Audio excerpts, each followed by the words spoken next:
আজকে আমরা যে পেশেন্টের অপারেশন করবো, ওনার বয়স হচ্ছে 25 বছর, ছেলে। তার কান থেকে বেশ কিছুদিন থেকে পুজ কিংবা পানি পড়ে এবং কিছুদিন ধরে তার কানে প্রচন্ড রকম পুজ পড়াটা বেড়ে গেছে, সে কানে কম শুনতে পায়। আমরা তার কানের ভিতরে দেখলাম যে সেখানে আসলে দুর্গন্ধযুক্ত একটু পুজ হচ্ছে।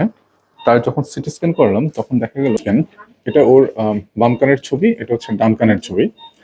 তার বাম কানে এই যে এখানে দেখা যাচ্ছে বেশ কালো জায়গা আছে এবং এখানে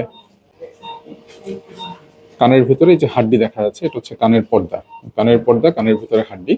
এই জায়গাগুলো নর্মাল, কিন্তু এই সিটি স্ক্যানটা, এটা হচ্ছে ডান কান, এখানে দেখা যাচ্ছে এই জায়গা থেকে শুরু করে এই পর্যন্ত এই অংশটাতে কোনো হাড্ডি নাই। তার মানে হচ্ছে কানের পিছনের যে দেয়ালটা আছে এই দেয়ালটা অলরেডি এই রোগের কারণে ক্ষয় হয়ে গেছে। ক্ষয় হয়ে আম, কানের সাথে কানের পিছনের যে হাড় থাকে সেটার কমিউনিকেশন হয়ে গেছে।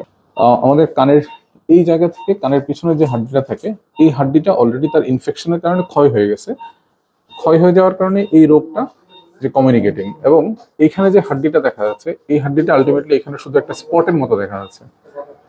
তার মানে বোঝা যাচ্ছে তার কানের ভিতরে শোনার জন্য যে হাড্ডিগুলো দরকার এই হাড্ডিগুলো অলরেডি এখানে ক্ষয় হয়ে আছে।